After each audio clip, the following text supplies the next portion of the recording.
We all know the story of Elon Musk and Trump. He backed Trump, and after Trump got elected, Musk stepped into the spotlight. Money, favors, and suddenly, he's rubbing shoulders with top officials and helping shape policy. Fast forward to today, they're throwing digital punches at each other. But that's not the story we're talking about. How Elon Musk, the businessman, the tech giant, managed to enter the US administration and get involved with Doge in the same way. Now there's another, lesser-known player in the game. A tech company quietly moving behind the scenes, weaving itself into the core of the US government. Its goal? To become the digital brain of the country. And not just the US. They want to be the operating system for every government in the world. Well, this story starts with one simple, powerful feeling: fear.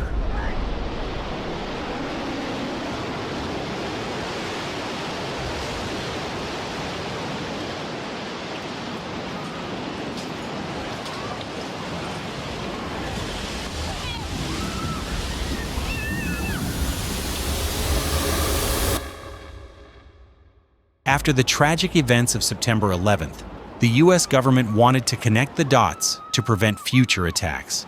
This meant a huge new push for surveillance. At the exact same time, something else was happening. Over in Silicon Valley, a tech boom was making people rich. Really rich. Like the founders and executives at PayPal, known as the PayPal Mafia.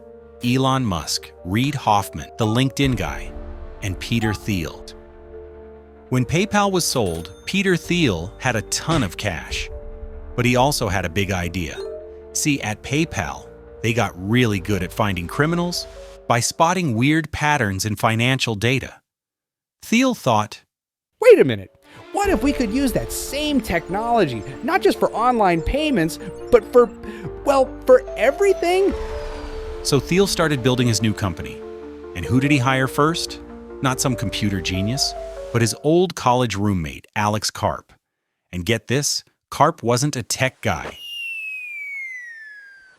Karp was a philosopher who studied social theory, a philosopher to help build a top-secret data company. They named their new company Palantir, after the magical, all-seeing stones from Lord of the Rings. So what does Palantir actually do? They build super smart software that helps people sift through massive mountains of data, find hidden patterns, and make sense of it all. Think of it like a search engine for all of an organization's secret files, and helps you see how they connect to form a single, clear picture.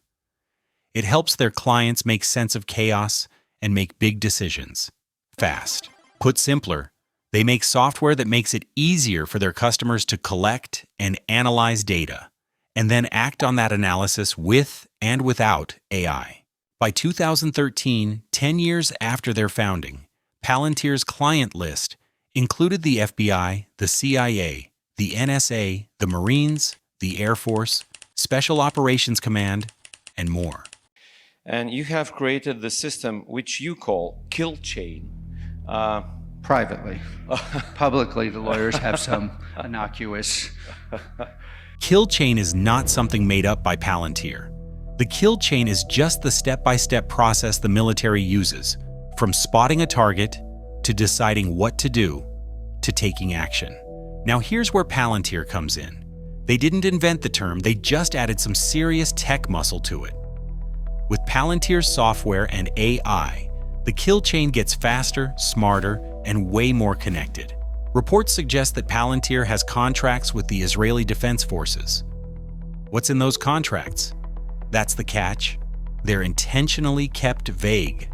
We don't know all the details, but some evidence hints that Palantir's AI may have been used in target selection during operations in Gaza. That means software helping decide who lives and who doesn't, and Karp not trying to dodge the controversy. In fact, it's part of the marketing. The pain of Palestinians is something that everybody, and anyone who dies in war, obviously people care about, I care about that. The obvious solution to war is to have the West having the strongest, most precise, deadly weapons possible so that we can minimize unnecessary, innocent deaths. And by the way, the primary way you minimize these deaths is you're so strong no one attacks you. Palantir isn't just working with the military, they're also deep inside your healthcare system. They work with health insurance companies to build AI for denials management, designed to protect revenue. Do you want an AI built to protect insurance company profits, deciding if your loved one gets a surgery or not? In 2024, Palantir made a lot of money, almost $2.9 billion. Now, where did all that cash come from? Well, imagine we cut that piggy bank in half. More than half of it, a huge 55%, came from governments, and most of that was from the good old USA. You might have heard that Palantir just replaced Ford Motors in the S&P 100. That's a pretty big deal. But why now? Well, look at the timing. It happened just months after Trump got reelected. And here's the thing. The Trump administration is kind of a dream customer for what Palantir is selling.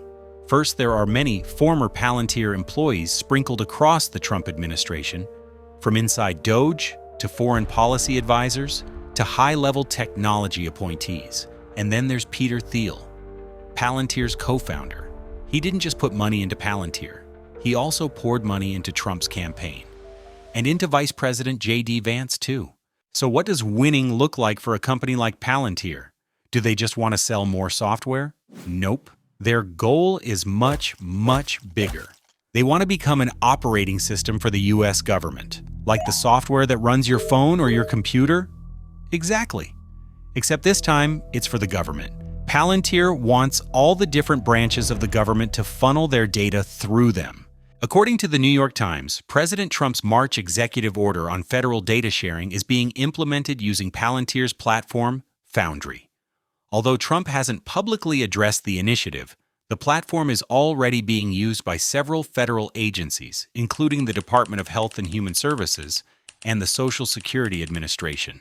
Foundry's capabilities in data organization and analysis could potentially enable the merging of information from various agencies, thereby creating detailed profiles of American citizens.